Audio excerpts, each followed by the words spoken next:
నమస్తే friends, first time మనం ముంబైలోకి load ఎత్తుకున్నాం. మనం వచ్చేసి ఘాట్ సెక్షన్ మీద ఉన్నాం. మనం ముంబై ఘాట్ మీద వెళ్తున్నాం. ఈ ఘాట్ నేమ్ వచ్చేసి కండాల ఘాట్ అంటారు. ఇంకా కండాల ఘాట్ కంటే ఇంకా యువతలనే చిన్న ఘాట్ ఇది. దీని తర్వాత కండాల ఘాట్ వస్తుంది. రేపటి వీడియోలో మనం ఆ లొకేషన్ గురించి చూసుకుందాం. చూసారా వాటర్ ఫాల్స్ ఎలా ఉన్నాయో, చాలా బాగున్నాయి, సూపర్గా ఉన్నాయి.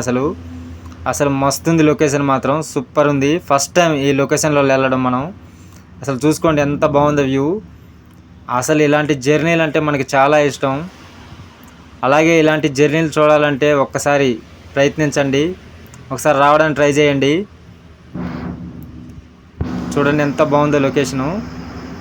చూడండి డౌన్ దిగుతున్నాం మనం, చాలా పెద్ద డౌన్ ఇది. అసలు ఇంకెదర చాలా బ్యూటిఫుల్ లొకేషన్స్ ఉంటాయంట. మనం రేపటి వీడియోలో చూద్దాం అవి ఏంటనేది. మన ఛానల్ని మాత్రం కంపల్సరీగా సబ్స్క్రైబ్ చేసుకోండి, లైక్ చేయండి, షేర్ చేయండి, కామెంట్ చేయండి. చూడండి ఎంత బాగుందో వ్యూ. వర్షం పడుతుంది ఇక్కడ. ఓకేనా ఫ్రెండ్స్, కంపల్సరీ సబ్స్క్రైబ్ చేసుకోండి. మొత్తం కొండల మీదనే మనం వెళ్ళేది. ఈ వీడియో కనుక మీకు నచ్చినట్లయితే లైక్ చేయండి, షేర్ చేయండి, కామెంట్ చేయండి, కంపల్సరీగా మర్చిపోవద్దు. ఓకేనా? ఓకే ఫ్రెండ్స్, ముందు ఇంకా ఇలాంటి వీడియోలు మీకు చాలా వస్తూనే ఉంటాయి. ఓకే, రేపటి వీడియోలో మళ్ళీ కలుద్దాం. బాయ్.